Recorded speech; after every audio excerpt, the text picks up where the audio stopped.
Este podcast pertenece a la red Podcast SN.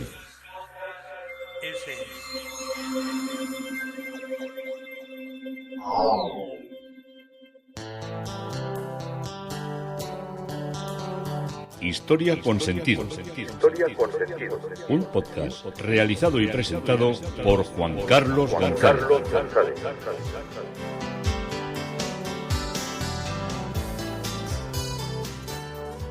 Un saludo a cuantas personas se acercan a través de las redes sociales, de Facebook, de Twitter, de mi página web Historia con Sentido.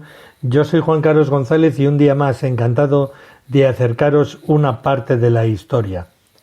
Hoy el tema propuesto es los influjos, más que el influjo, en Pablo de Rojas, en los inicios del barroco, en todo lo que es el recorrido de este gran escultor granadino, aunque él es de Alcalá de la Real, de la provincia de Jaén. Estamos recorriendo en estos podcasts una parte de lo que fue esa gran pandemia que hubo en el siglo XIX, que fue la tuberculosis, la lucha ante tuberculosis y esa silueta que había visto en la montaña, que era un hospital al que me acerqué a unos 60 kilómetros de Madrid. Mi visita allí fue bastante trágica. A lo largo de todo mi recorrido os hablaré de ello, porque tuve que visitar a una persona que para mí había sido entrañable en mi comunidad de vecinos y ya estaba pasando allí sus últimos días. Pero bueno, no voy a hablar de eso hoy, sino que os voy a hablar de temas más superados. En el siglo XIX una de las principales causas de la mortalidad en Europa era la tuberculosis, que era también conocida como la tisis.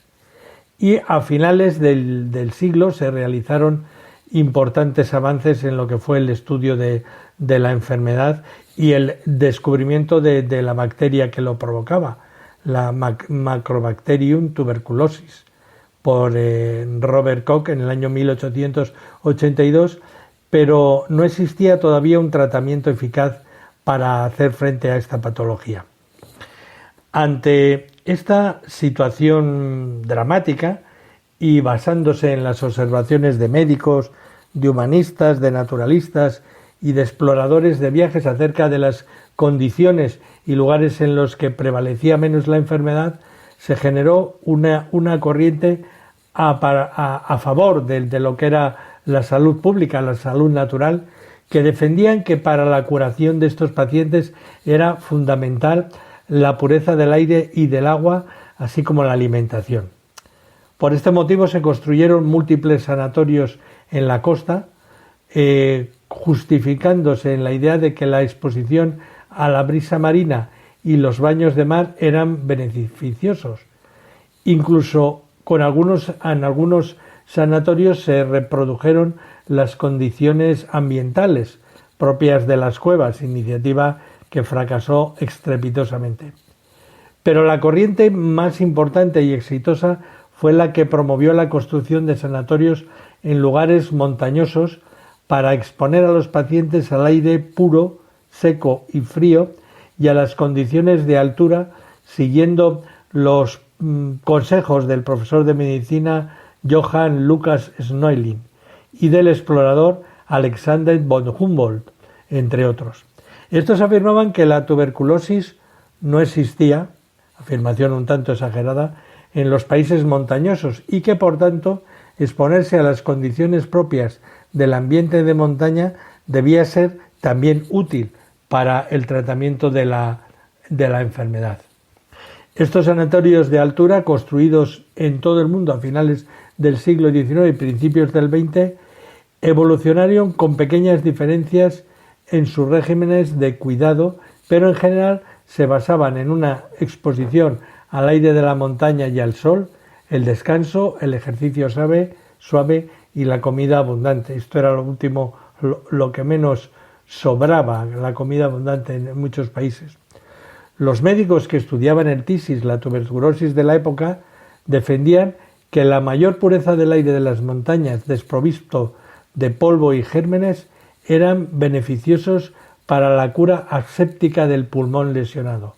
Además, la cura de sol se consideraba más eficaz en altura por la mayor pureza y transparencia del aire. Ya entonces los especialistas eran conscientes también del efecto de la altura sobre la estimulación de la producción de los glóbulos rojos, previniendo así las anemias asociadas a la tuberculosis. Del efecto de la sequedad sobre las lesiones pulmonares que disminuía la expectoración y de las bajas temperaturas que consideraban terapéuticas para los pacientes febriles y los inapetentes.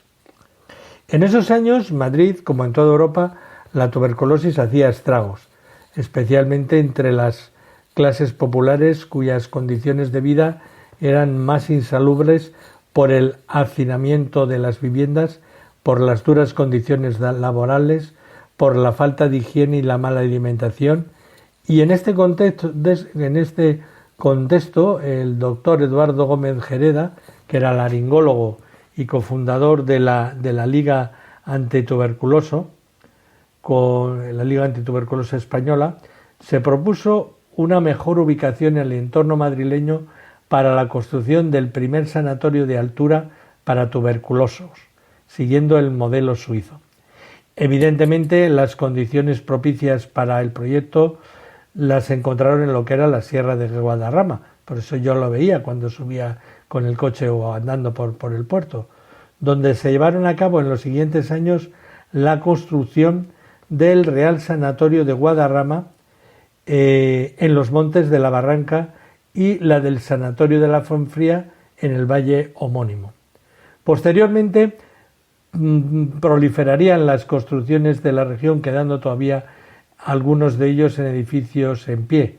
Sin embargo, siguen funcionando como el de la Fuenfría después de años que continúan prestando servicio, pero en lo que es la sanidad pública madrileña. El 1 de diciembre del año 1921, el rey Alfonso XIII y la reina Victoria Eugenia inauguraron este sanatorio y se dio un impulso importante a lo que era la región y atrajo a muchos trabajadores del pueblo de Cercedilla también para trabajar, para hacer la obra y luego para ser auxiliares allí, y los visitantes adinerados de la economía que en toda esa zona, cuando estaban ahí ingresados, necesitaban muchas veces abastecimiento y servicios para el sanatorio. En los primeros años de vida hubo un gran boom económico, científico, industrial, pedagógico en todo lo que fue la Sierra de Guadarrama. Y durante los primeros años de funcionamiento, el Sanatorio de la Fuenfría estuvo orientado al cuidado y reposo de pacientes de las clases altas cuya situación económica les permitía el pago de las tarifas establecidas. Teniendo en cuenta que las estancias siempre se prolongaban durante meses, incluso años, el coste del internamiento en un sanatorio de estas características solo estaba al alcance de las familias más privilegiadas. Iba un hijo, 2 hijos o un padre, entonces no era que fuera una familia entera. Se habla de él pues como la maravillosa zona en la que estaba situado. Era un sitio donde se evitaba muy bien el contagio a los que estaban allí establecidos. Si había otros problemas, pues se ejercían las curas, se manejaban las expectoraciones, el etcétera de la medicina aplicada a aquellos tiempos. Había famosos que visitaban a esos salones elegantes. Tenía más un concepto de balneario, más que un concepto de sanatorio, aunque la gente que estaba allí estaba verdaderamente mal. Incluso hoy en la entrada se conserva un piano de cola de la Casa Egat, que era donde tocaban la marca que tocaban todos los pianistas del romanticismo. Y a lo largo de estos años, el hospital solo se detuvo su actividad durante la Guerra Civil, ya que al estar situado tan cerca del frente, el batallón alpino que defendía su posición en el puerto de de la Fuenfría consideró que no era lugar seguro ni para atender a los heridos. 14 años después, en el año 1950, el edificio se acondiciona y se amplía para recibir en sus puertas a lo que eran los servicios de las mutualidades laborales, con la intención de atender las enfermedades pulmonares no profesionales de los trabajadores mutualistas, pero también mayoritariamente la tuberculosis. Y la institución publicitaba sin ningún reparo que se atendía a los enfermos y a sus familias con el objetivo de recuperar su capacidad de trabajo en menos de un año. Y este objetivo raramente se conseguía, pese a disponer entonces de las mejores técnicas de cirugía torácica debido al avanzado estado de enfermedad en el que llegaban los pacientes al sanatorio. En el año 1985 el hospital se integra en la estructura del Servicio Nacional de Salud, en el INSALUD, dedicado todavía a las enfermedades respiratorias, pero enseguida, en los años 90, amplía su cartera de servicios también para atender a todo tipo de pacientes con patologías crónicas no respiratorias, y en el año 2000 se convierte en hospital de apoyo de media estancia, que es su orientación en la actualidad. Bueno, yo seguiré hablando de todas estas circunstancias de esa pandemia que tuvimos en el siglo pasado y que creíamos que teníamos todo superado, pero que de superado nada. Nos volvemos al influjo de Pablo R. Rojas, a sus primeras obras, a los nazarenos, del que tenemos un primer ejemplar documentado en la Basílica de las Angustias de Granada, de 1584, y con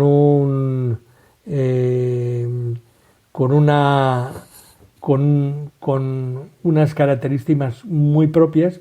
Después vendrán los Cristos, los nazarenos de Priego de Córdoba o de Héctor Vega de Granada, donde ya veremos unas tallas que ganan ligereza, que ganan en esbeltez y que ganan en soltura.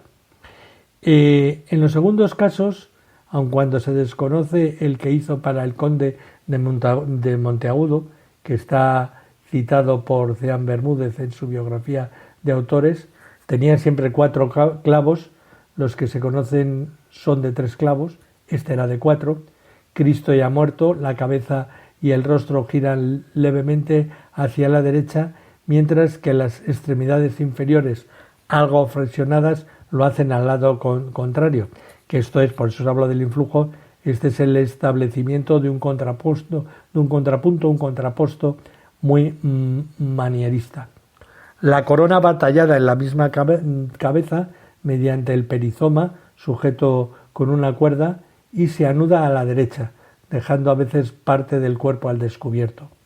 Cronológicamente, el primero sería el del Seminario Mayor de Granada, en una composición intermedia hacia 1592, y estaría luego el de la Catedral, para terminar con el de la vecina iglesia del Sagrario, donde el balanceo se hace menos contrastado. La corona es añadida y se potencian los valores puramente comunicativos. Finalmente, como yacente, Santo Entierro, en obra sorprendente, es el que está en la iglesia de San Pedro en Priego, en Córdoba. Los temas marianos son los más frecuentes en Pablo de Rojas, igualmente con gran trascendencia posterior. La Inmaculada y la Virgen Madre, especialmente el primero. Los hallazgos de la Torre Turpiana, el alminar de la mezquita granadina en 1588, y los posteriores en Monte de Valparaíso, el futuro Sacromente, convirtieron a Granada, con su arzobispo Pedro de Castro Cabeza de Vaca, en una ciudad inmaculista por excelencia, siendo precisamente Rojas el principal definidor plásticamente de este misterio mariano. Un ejemplo señero es el de la antigua sacristía de beneficiados de la Catedral Granadina, procedente de la iglesia albaicinera del Albaicín de San Juan de los Reyes. María, en edad adolescente, como posteriormente veremos, junta las manos y eleva el rostro con una expresión dulce y enmarcada en huesos bucles, rizos del pelo, mientras su manto deja libre el hombro derecho y cae formando pesados pliegues en la base. Más airosa y esbelta es otra Inmaculada que hay en el convento de la Concepción, mientras la que hay de piedra del cementerio de canónigos de la abadía del Sacromonte, de factura más sumaria por razones del material base empleado, presenta la singularidad de llevar la cabeza cubierta por el manto. Aquí también se guarda una interesante ejemplar de la Virgen con el Niño, lamentablemente muy repintada en tiempos posteriores, y la gran elegancia y nobleza que emana de un rostro de una Virgen Madre que lleva a su hijo en el brazo izquierdo, que es el rasgo más significativo. Lo mismo puede decirse en el grupo de Santa Ana, la Virgen y el Niño de la Catedral Granadina, también repintada con tonos lisos posteriormente, encubriendo las ricas estofas granadinas. El santoral, que en estas décadas experimenta un incremento considerable con la incorporación de nuevas figuras de la Iglesia, propone a los fieles como ejemplos a seguir nuevos santos, y tiene en Rojas uno de sus principales cultivadores como creador de alternativas iconográficas, a veces bastante novedosas respecto a las ya tradicionales. La relación sería interminable, por eso, a modo de síntesis, hay algunos ejemplos significativos y que tuvieron repercusión en época posterior.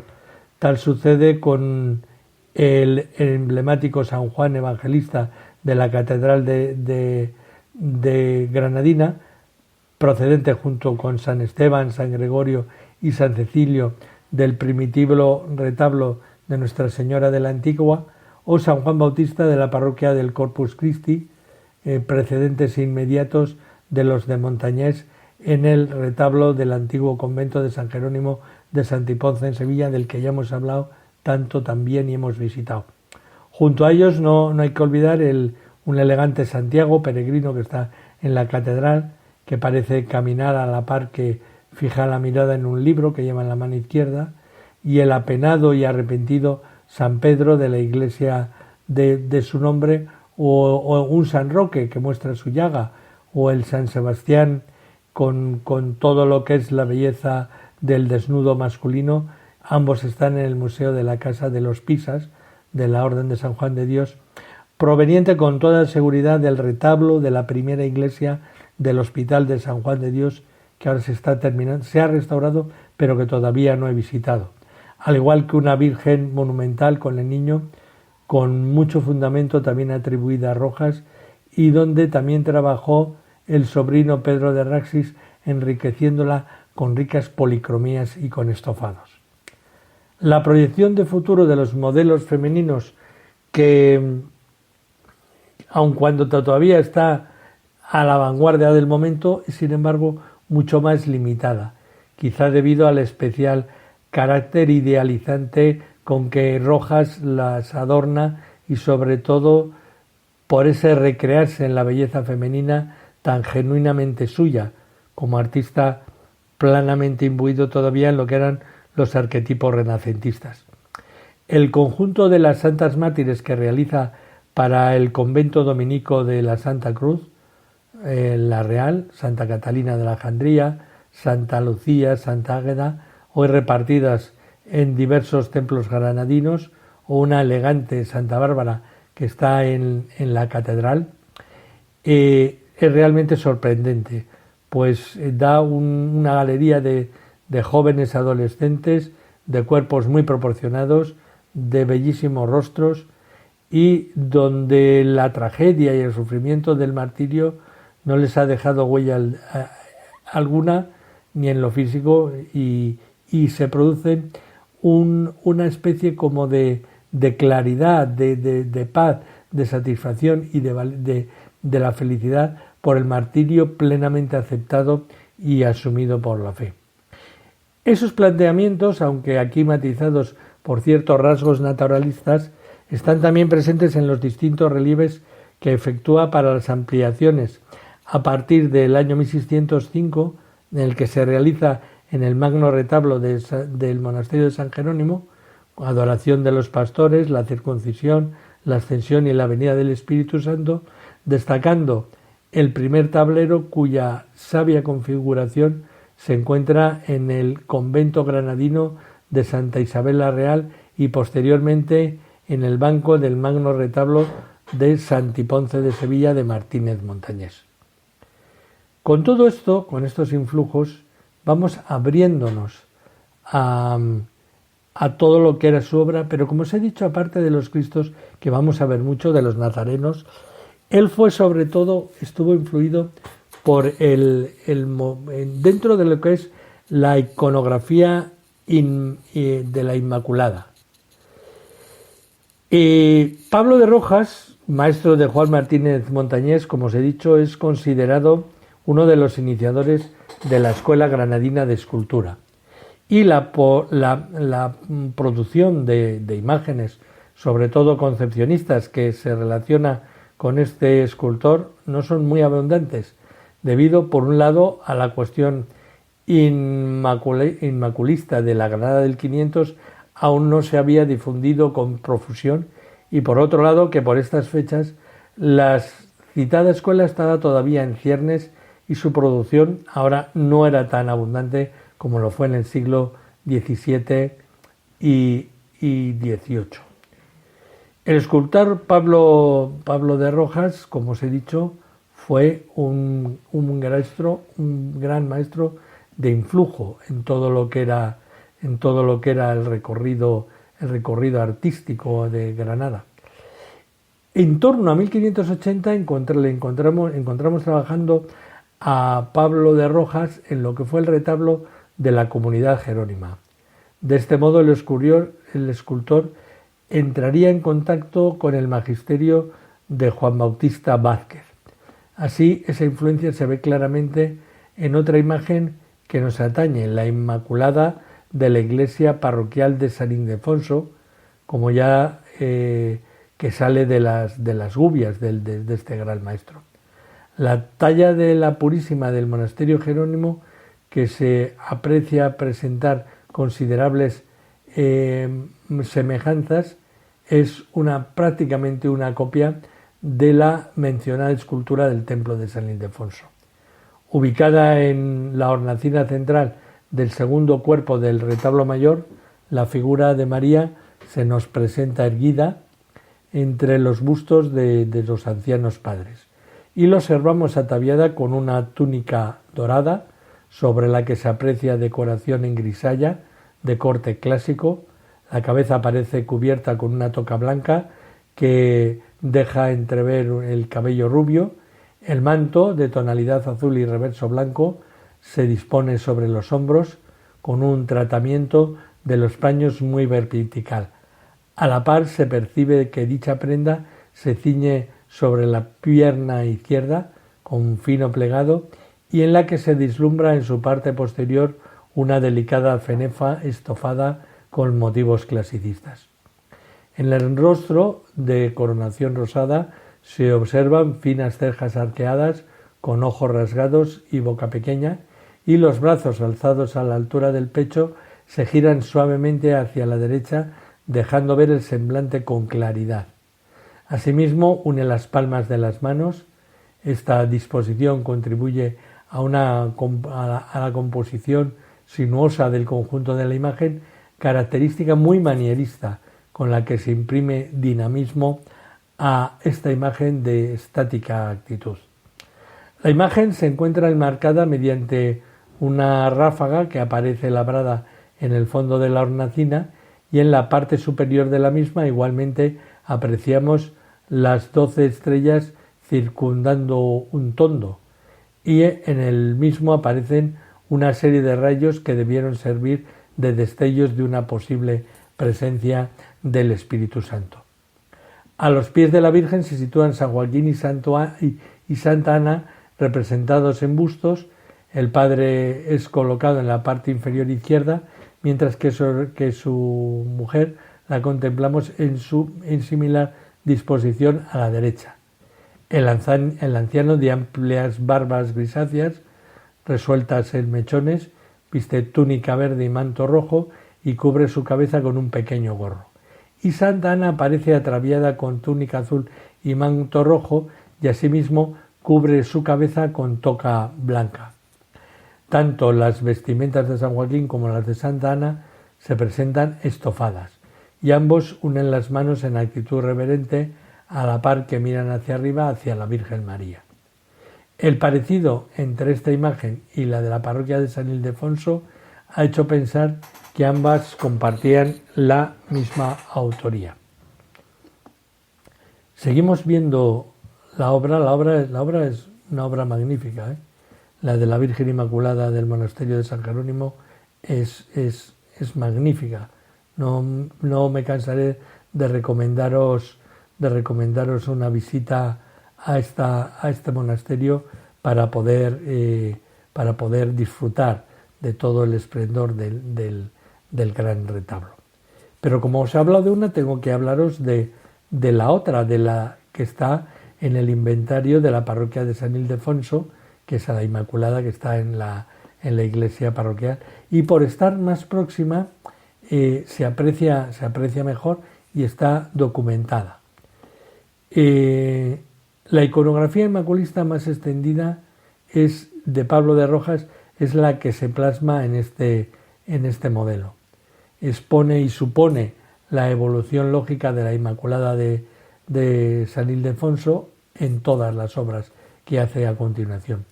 Dicho prototipo o variante del mismo, cuyo original destaca por su enorme belleza, se disemina por distintos puntos de la diócesis, tanto en madera como en piedra. Las imágenes del cementerio del Sacromonte, la capilla del Seminario Mayor, la parroquia de Pulianas o las portadas parroquiales de Alendín y de Dúrcal dan muestra de ella. Esto da muestras de lo prolífico del arquetipo que tanto difundió este círculo o escuela. Dicho esto, contemplamos la imagen de la iglesia de San Juan de los Reyes, y que durante tanto tiempo estuvo depositada en la sacristía de beneficiados de la catedral, erguida sobre un dosel de nubes y cabezas aladas de ángeles. La luna creciente, con las puntas hacia arriba, se observa como exorno complementario de la talla en plata. Además, ligeramente su extremidad derecha está torcida, se gira, dejando en reposo la opuesta. Aunque el torso no presenta el movimiento que está en la parroquia de San Ildefonso, la cabeza gira levemente hacia la izquierda, marcando un incipiente contrapunto en la imagen. Une sus manos por las yemas de los dedos a la altura del pecho y en una disposición más centrada que en el tipo en la que está en el templo, en el otro templo descrito. La cabeza, además de parecer girada, levanta así la vista hacia arriba, y esto permite que observemos una magnífica serenidad, con el pelo largo, oscuro y ondulado, que vislumbra una gran elaboración de los bucles que caen sobre los hombros y deja caer 2 mechones por el pecho. Asimismo, se completa la característica peculiar de las orejas enmarcadas entre mechones, que es una firma propia de Rojas, y orla toda esta figura una corona real de plata. Hemos recorrido parte de los crucificados y estamos recorriendo todo lo que es parte de la obra inmaculista de Pablo de Rojas. Hasta aquí nos han traído sus influjos, sobre todo desde del manierismo, y desde aquí continuaremos en un próximo día, pues acercándonos acercándonos a todo lo que es esta realidad de un autor tan insigne. Historia con sentido, Juan Carlos González, encantado de acercaros una parte de la historia.